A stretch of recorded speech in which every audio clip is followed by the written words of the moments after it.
na place au loba biloba loba soit inanga pesa nga ba élément soit au bien singa to sala débat débat za biblique to soit na te to bundate déjà nga ko na monique okomoke na ma be na tiki na tiki na carrément na kenanga mais so oza humble to partager bisiko nga na monique na kuite na lobi en tout cas a lobi solo eza amen bisiko na monique eza bongo te na peso élément soki opo monique eza bongo o nga na lobi eza bongo o lobi amen c'est tout c'est comme ça ba na nzambe.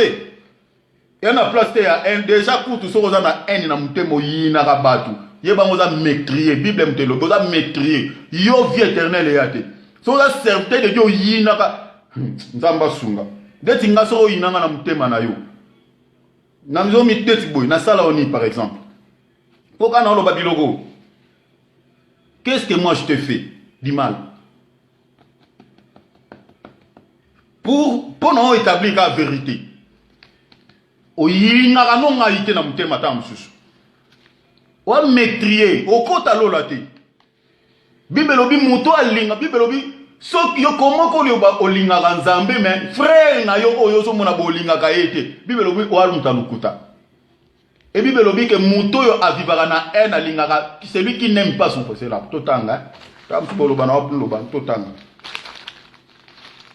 yana ba serviteur de Dieu musuku ba pesa na ta ba mbote ti mbota pa mbo bapesa na rate azlobisa muninga na te ba wela ni kata mususu ka ba makamba vérité ba vérité ma mlanzan bien que ba mususu pe ba wela basi ambeze belé photo loba nzamba sa la grâce kola sa la grâce akango yo ba le bible loba bible bible celui qui dit qu'il demeure dans la lumière ezalaka déjà Yesu.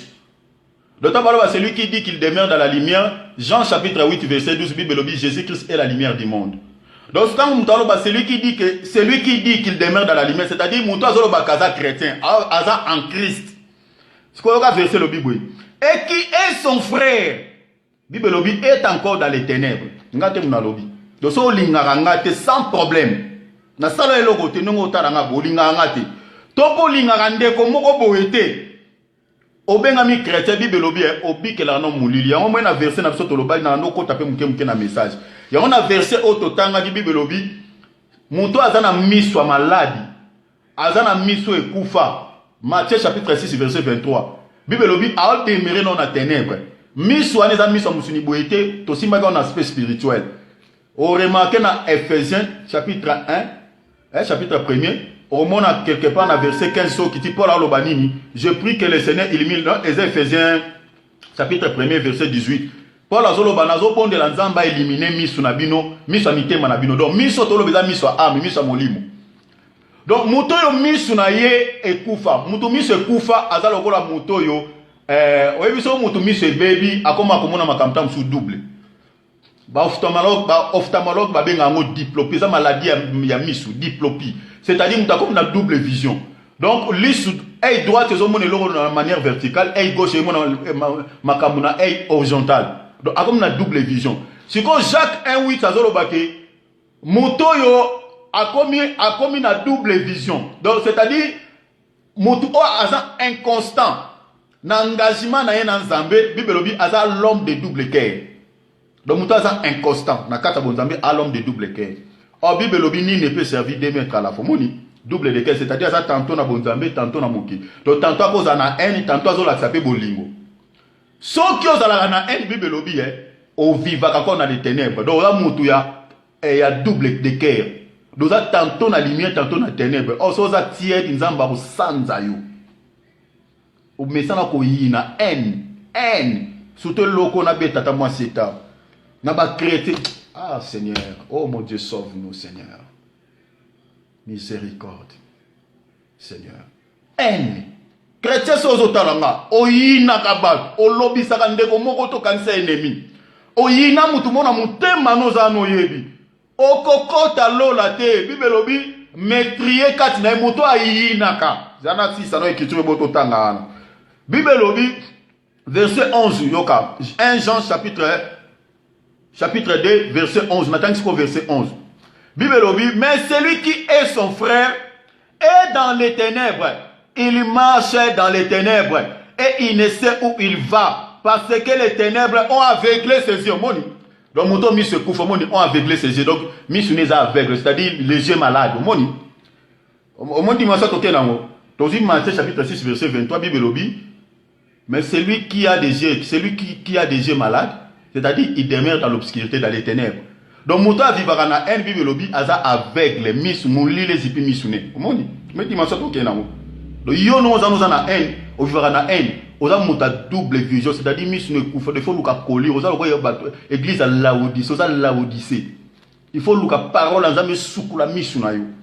Puis Somme 119 verset 9. Maloba na zame nem te soukula ka misu. Misu na oloba awa ko sima na misu a musunité pour na lobela kango, mais on a oloba c'est-à-dire que le Seigneur illumine les yeux de ton cœur, n'enge pas oloba. Selon Ephésiens chapitre 1 verset 18. De okangorama. Olunga na kata haine. On a mécrié, on a vie éternelle. Sauf vivre en haine, on a vie éternelle. Oza nangote, atoko koloba, bien aimé. Oza nangote, Bible mtelobi ngate. Bible mtelobi, quand tu vis dans la haine, tu n'aimes pas ton frère, tu n'aimes pas ton prochain. Oyina is important, so yina muningana. Pourquoi asoma mwe lamba kitoko, asomi mwa mutuka, ou bien pour nzamba pambolier, soit tu peux assumer libala, soit tu peux zambre a pambolier kana mwelo komo, mutema me evimbi pona nini.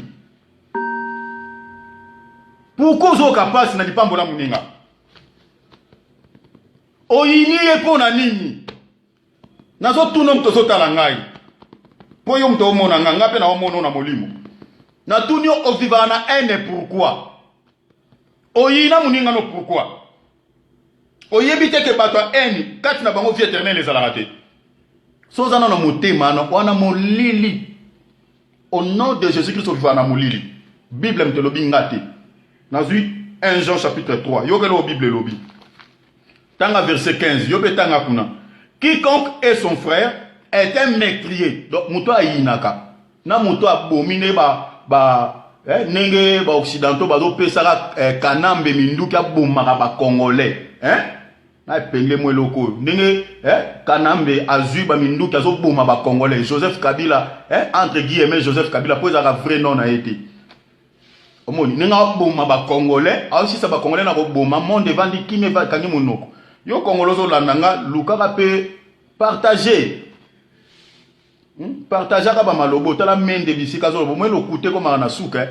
Via comme loba ya moso e comme tanga. C'est grave. Lukuta tellement leki et sili siko via comme loba mbangu pour intimider journaliste. Ils ont marché pété. Ata okoko sabatu mais conscience no okoko sangote.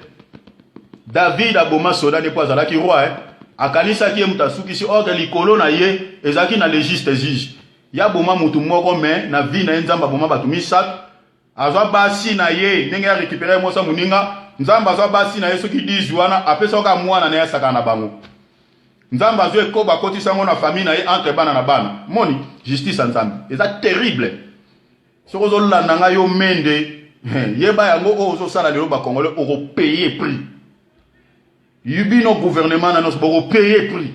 Bo bem si ba via ba te belé ba congolais belé lelo niveau ba eti des ana C à cause na bino. Vous allez payer. Jésus-Christ, il est le juste vous jugera. Même si quant à la cherté, même dans le monde de l'au-delà, toko kutana. Parce que pauvre Lazare na l'homme riche ba monanaki. Omoni na monde oteme na monde wana ba kutanaki amonaki. Nzamba o juger bino. C'est-à-dire soko inaka. Yona bato yo donc na gouvernement oya Joseph Kabila soi-disant Joseph Kabila. Na gouvernement wana ba mende tout wana. Nenge bazo boma ba congolais. Yo pe oyo yinaka mutu. Yona bango bo ndenge moko. Bible lobi mutu azo yina a mécrier. Yoka siko Bible lobi boy. Mécrier balobini. Et vous savez, aucun mécrier n'a la vie éternelle demeurant en lui. Donc moni, donc mutu abomaka. Ana vedeti ba Joseph Kabila ba mende wana. Nde bazana li felo, ya sûr, à moins que ba se repentir. Ba senga pardon pas ensemble, mais ba senga pardon publiquement na peuple congolais parce que pardon il fait que bongo. Faut pas réparer ko ba nzambe, pe na peuple o bango ba nyokoli, ba souffrir ba bemsi ba vie na bango ndengwana. Donc, mécrier en a vite katinae, ça les a. Donc, si vous êtes chrétien, on met ça dans le yina, quand ça binemi, au yinaka. On va mécrier vie éternelle les a. Donc, vous avez le baboué. Tanga la Bible. Tanga la Bible, parce que vous vivre tant de ya faim. Bah, serviteur de Dieu, belé, bah, on a 4 égarements. Dans le bignon sauté. Yo kana pesa yo ba piste o ko comprendre chrétien zo landanga.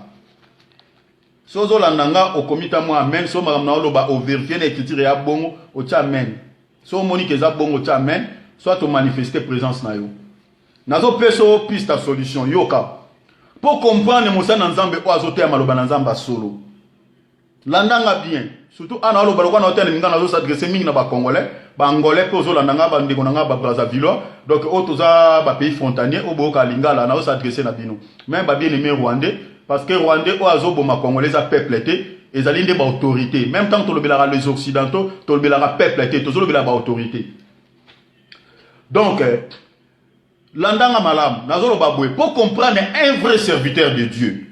O azote ya maloba na nzamba solo abengama na nzambe aza serviteur de Dieu o azote ya bino sanctification azote ya bino crainte en nzambe azote ya bino neni yesu akufa na ekulusu azote ya message à croix po yo zwa sali ate ya repentance azote ya retour à Christ azote ya bana nzambe ba prophétie biblique parce que mususu pe akokolobela ba prophétie te po yebi yango te. Moni, mususu so pese 70 semaines à Daniel, ne ezalaki partage aux 69 ici là qui a fondé 69 wana et les gens attendent pour mingi pe balobela ngote. Parce que mingi basimba kaka une semaine. Tu vois 69 wana et kabona ndeni. Mususu pa kokate.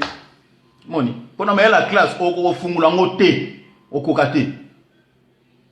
Moni. Donc il faut nzamba peso kapa pour ministère ya capacité ba yantikité o na kena otanga yantikité ministère ezali capacité surnaturelle nzamba pia ngo mutu Pierre atanga awa Pierre un pécheur le rôle la Pierre classe ni Pierre atanga mais tala biloko Pierre aloba donc to loba boy so lingo comprendre un vrai serviteur de Dieu o azote amino bokonza likolo o aza mosa na nzamba sola bengami na nzambe aote ya bino Christ nenga kufa na croix déjà non un à la base message né à la christocentrique abana mingi ko s'effacer ando talisa bino l'homme ando présenter bino mingi mobali parce que biso nyos to za base ya Masia message né à la christocentrique c'est-à-dire Christ au centre de son message. Ça c'est le premier élément. Na kata message né le quoi message à centré sur Christ tala même na publicité na nini na vidéo na tie au moins makamna komi wana au moins na pesi ba verset na pesi 1 Corinthiens 2 Corinthiens 1 Corinthiens 2 ndenge ni ba Paul ba note Paul alobi na yepa na bino na yeko présenter bino kala mutu moko Yesu. Donc c'est-à-dire afungula Christ na longueur na largeur na hauteur na profondeur na ba dimension na 4 dimensions. Azote ya bino croix azote ya bino lisumu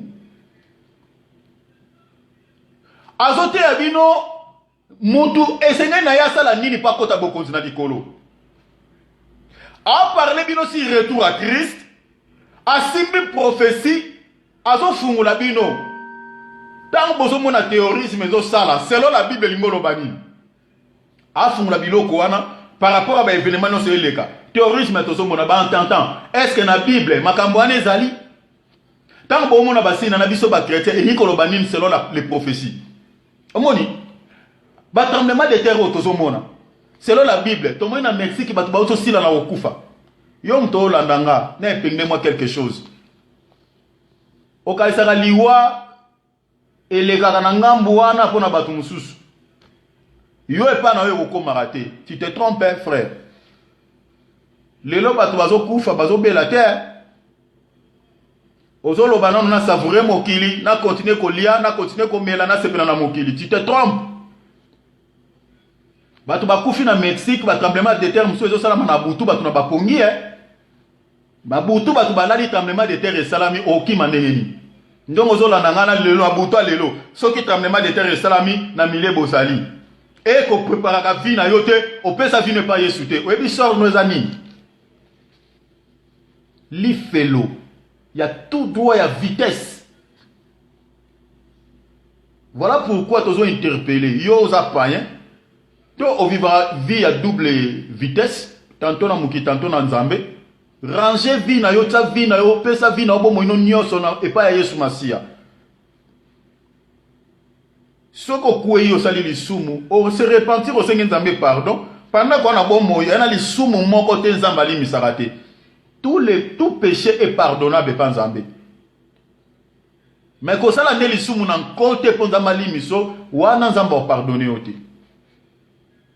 Tango koué, senga makase pas nzambe continuer chemin.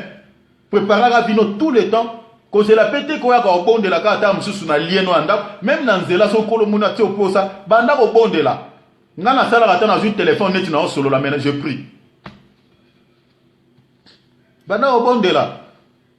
Parce que Jésus-Christ n'est aux aboyés. Azoya kalate a n'est aux aboyés. Kalate Christ azoya. Tremblement de terre sur la mine à bouter, couture na pongi. So aux amuto se prépare à rater. Li fait le frère. Li sumu ataya mukelo wala fourmi na mboka nzambe kokota te. Tanga Esaïe chapitre 6, au mona neni ba déclaraka ba ange ba séraphin ba déclaraka sainteté nzambe. Au moni ke ba olo ba ma saint ba zo témoigner sainteté nzambe. Au moni ba séraphin ba déclarer ba zo tato la bo santune. Siko moto aza saint ngona ba olo ba saint. Yozo kanisa li sumu ataya mukelo yo zalaka na ono tikate. Na mboka nzambe yo kokota mboka nzambe. Au côté, polisumo au côté. Et au côté. Voilà pourquoi tu as interpellé. Joie vie na yo pese pas ya Yesu. Au lieu de continuer à savourer le monde, au continuer à landara basi, au continuer à vivre dans le péché. Joie vie na yo mobimba pese pas ya Yesu, tika vie à péché. Même il est là quand à la chasse on zamba zuyo, au côté lolo au monde en boka nzambe. Enfer les amis, tu so muta aibisa ko enfer les amis. Tous les mamba bien aimé. Et ça réalité. Tala na YouTube a témoignage ezali, ya bato bataki tembe, zamba la kisa bon ki mon ameso, ba mona ke enfer ezali réalité, lo la pesa réalité.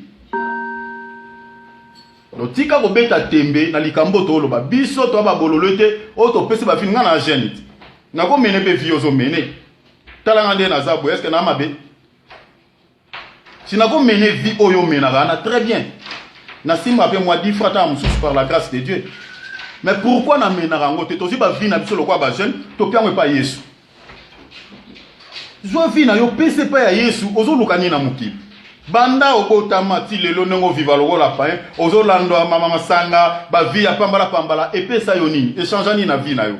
Nzoto ozo luko sepelisa kana nzoto ana yamwe umemona lifelo. Yamwana ekota mabele et pesa ta mercité.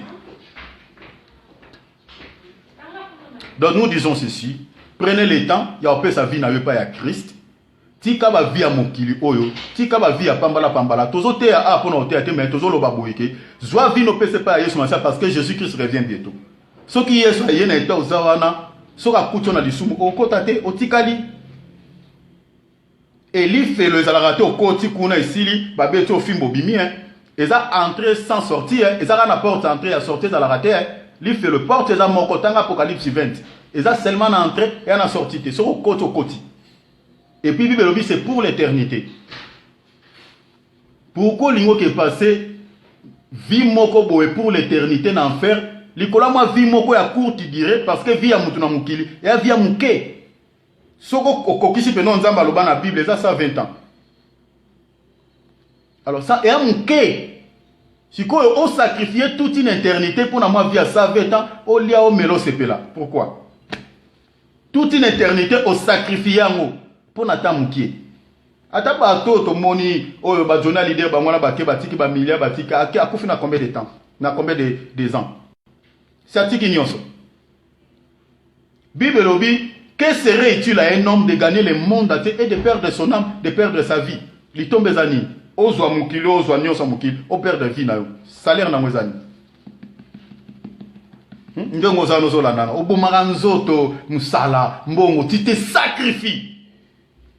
Mais on se sacrifie à rater pour notre salut éternel, non? On se sacrifie à rater.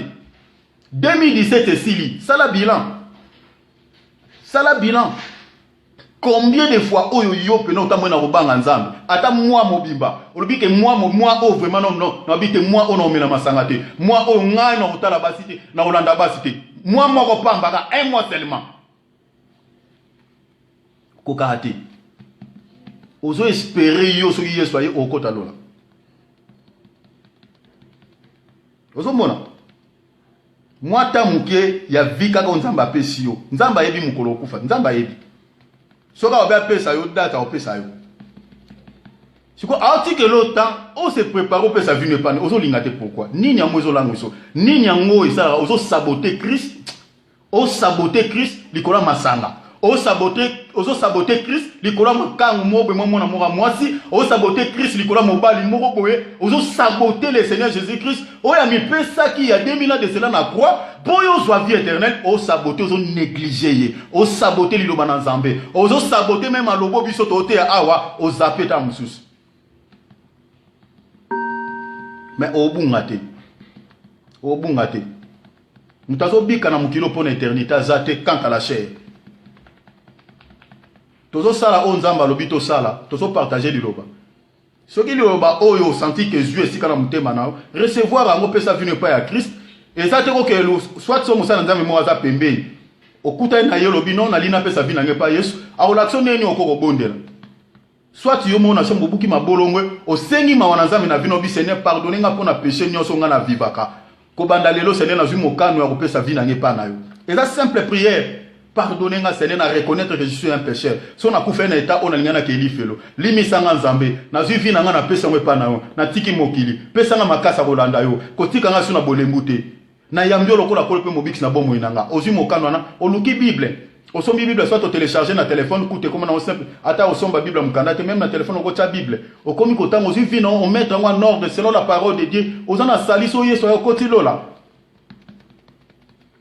donc voilà et le quoi moi donc ce qui au niveau reconnaître un vrai serviteur de Dieu n'a pas si bassini wana c'est-à-dire à présenter bino quoi c'est-à-dire Christ aza au centre de son message c'est-à-dire il y a s'effacer parce que tant balobara serviteur c'est-à-dire moi na mosala serviteur donc mosali eza elekela biso moko Seigneur asunga serviteur de Dieu azo se placer na place ya roi bandimi boso se placer na place ya basali donc lelo lo to vivre ya ngwana azo kota moi tapis rouge ba memele moi bible tout ça OK mosali yi soki to lobito ke bina na ordre monto ya ko memela batu bible et un des serviteurs parce que yo ndem to mosali ba engager yo pour nourrir batu wana yo ndo pesa bango bile au servir bango donc bato bako tamna na batapi rouge ba serviteur bako tamna nango lelo na bazo vivre vie moko boye moi lixir pesa ga lisumu boye bité tanga bible Romains chapitre 12 verset 13 si je me trompe pas les versets mais ça na Romains lixir ya péché lixir o bato ba vivre na lelo mosali donc il y a za mwana bitinda mwana mosala ya nzambe donc a présenter bino malobo donc aza lokola porte-parole nzambe donc ayebi bino malobo nzamba pesa bino mosali siko il faut présenter bino présenter bino Christ dans sa largeur dans son hauteur dans sa profondeur dans son hauteur il faut la savoir parler bino na croix kufela ki bino ndenge nini po bozwa bomo ina seko alobi nini so ozotamla na vie ya péché okota lola te moni simple message aux vie éternelle azoya lelo alobaki na keko bongsila bino esika c'est ça le message ça Jean-Baptiste azali na message ni repentance Bible lobi ayaki ko présenter motu moko ayaki ko présenter batunde Christ pe tangu Yesu aye ami la kisita lobi voici l'agneau à présenter c'est ça mosali serviteur a bon abi voici l'agneau yende kutu batu to bali ba meme na rivalité na Christ akimiango mais combien de serviteurs de Dieu lelo ba komi ba idole do ba se placer entre batu na Nzambe. Que le Seigneur nous aide. Donc on est à signe. Alors ce moni serviteur de Dieu a présenté rabino ka bilo wa mokilo message n'est basé na mokili misolo succès richesse ata sabino mingi le monde. Oh il faut qu'il m'a boy. Soko lingo kota na cour des grands tala batu ko kanga mana bango misu nazo azo fixer misu na bino na mokili boye bate aza ennemi ya Christ et aza ennemi ya quoi ya Christ Mosalo yesu asalaki na ekulusu mpo na biso tobika. Ye aza ennemi nango. Zela na pe se critique tam su boloba nazo inventé. Tozui Philippiens. Nazo suka awa. Nazo suka na passage oyo. Faut que nous l'ayons. Philippiens chapitre 3. Landanga bien. Vérifiez ma kamnazo loba. Philippiens chapitre 3 verset 18. Yo quelle Bible lobby. Car il en est plusieurs qui marchent en ennemi de la croix de Christ. Oyo qui verset. Balobi il en est plusieurs. Balobi pété. Balobi petit nombre té. Balobi plusieurs. Donc, au même n'attend aux ça, nombre de faux serviteurs basés belé que les cas vrai. Parce que vrai bazala mingité. Même si on dans l'Ancien Testament, au moins on faux bazala belé 450 prophètes à bal Elira et Mogomoni. Le nombre de faux même dans la Bible banda kalabazara ka belé. Talata ya Jean-Baptiste. Yemoko talaba scribe ba pharisien. Ba toupé belé na simana bango. Jean-Baptiste yemo. Christ pa ye omoni talaba sacrificateur bango na ba telemi. Le nombre de faux bazala na bango e belé. Matthieu 24, peu Christ a lobby, plusieurs s'élèveront. Plusieurs. Plusieurs marchent en ennemi de la croix de Christ. Yoga verset continue. Et ce qui va noter. Balobi, je vous en ai souvent parlé et je parle maintenant en pleurant. À ce temps-là, déjà Paul a zolé là. Abina lobela kibino et nazolo ba lelo na mayamisu. Nenga na lobao. Nazolo lela na mutema. Sauf aux hommes spirituels, ont senti que je dégage, non dégager ce sentiment, moi, il y a tristesse. Parce que ça n'a pas si. Parce que les chrétiens, ils n'ont pas la Bible. Si vous avez un distinguer, ou est vrai, ou est faux. Vous avez un discerner le message, vous avez les évangiles pires, les évangiles, ils ont la base de ma commune en Zambie. Paul a zolé là. Yokelo Galobina verset 19. Abi, l'air fait sera la perdition. C'est-à-dire, bato baba ennemi à quoi ya Christ. Bokonzali koleza pour na bangote, souka na boyesa perdition, c'est-à-dire enfer. Yokalobi boy. Abi, ils ont pour Dieu leur ventre. Osomona, ba terre a mini pour na libumu. Hein? Parce que, vi na biso batou, ils ont résumé quand ils l'ont mongolia, c'est tout. De motivation na bango, et a mini ba nourrir ba vie na bango, ba zala bien. De baote à Christ na motif, ils ont impire. Yoka, alobi boy. Ils mettent leur gloire dans ce qui fait leur honte. Ils ne pensent qu'aux choses de la terre. Est-ce que nous avons lobby? Le lobby que makanisi na bango tout et la kaka aux choses de la terre, c'est-à-dire richesse, succès, yoboe, c'est-à-dire ba pensa kaka na biloko mokili oyo. Le bataille ya kabatu kaka mate ya mokilo. Donc si vous êtes en face d'un pasteur, d'un serviteur de Dieu, au message n'est pas basé sur les choses de la terre. Aza ennemi à quoi ya Christ. Ngate muna lobby, c'est la Bible. Natangi. Na lobby boy. Philippiens chapitre 3 verset 18-19. Donc où ils ont pointé regard na bino mingi na les matériels, na les mativi. Na biloko mukili oh, ennemi de la croix de Christ. C'est la Bible. C'est par là où on comprend que mais moto banda on a ôté ya biso, kotali sa biso kaka. Nenge ni deti moko na la mine internet. Donc ah Seigneur, oh mon Dieu. Nganzambe so apesi nga na diriger mukilo 1 minute. Kolo récupérer nga pouvoir wana mbala moko. Parce que na ko exterminer mbala moko, na longo la souffle na batu na ba ebele, na ba na ba serviteur. Ba pain ko na aussi ba monter pour ba na kata ignorance. Donc mutatili mi na cher azo parler mutu kalibosa sombaka vidéo wana na publier ngo na za na déjà. Aote ya mitu ka oya somba atambula na ba aote ya mitu a parler si mitu quoi o atambula nango. Quelle abomination na cher.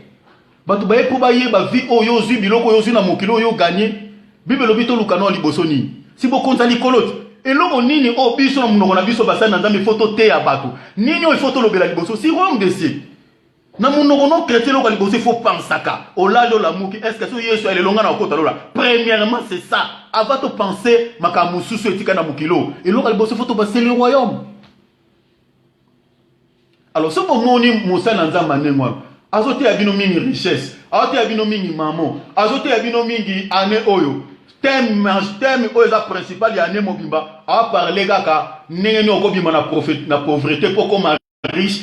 Quant à l'esprit, mais quant à la chair, ma soeur, mon frère, on a ça d'attente. Ce qui est soyez, au côté lolati. Parce que Moutouana a ennemi à quoi à Christ. Et Aobi Kabibelobi sort na sa perdition. Et Aoli n'a pas entraîné Béné la perdition. Donc voilà l'autre encore qu'on peut savoir en résumé. Pour comprendre Babylone qu'on son a aussi nos chrétiens charge à maboko na yo. O waya bolela mukolano lo ba que Christ o nga bate ya kinga ngote. Christ a lobano ozaki na Bible pourquoi ozaki ta ko méditer ti. Sali na yo ozaki na maboko no moko. Bible lobi na Jean 5 na pesi verset Jean 5 verset 39. Bible lobi vous sondez les écritures parce que vous pensez de trouver en la vie éternelle. Il faut tanga maloba na nzambe lokwa ba chrétien biré. On méditera parce que vie éternelle na yo eza na maloba oyo zo méditer. Et na maloba na munoko pasteur. Donc voilà mon keto zali nango pona okabola. Kola pambola yo. Soki kola sali biso ngolu. Na lingana lobela sur thème mais na zui tenter mais na laisser les ça guidé par l'esprit de Dieu. Na me ka opesa mo mkie ba piste wana. Vraiment que le Seigneur vous bénisse.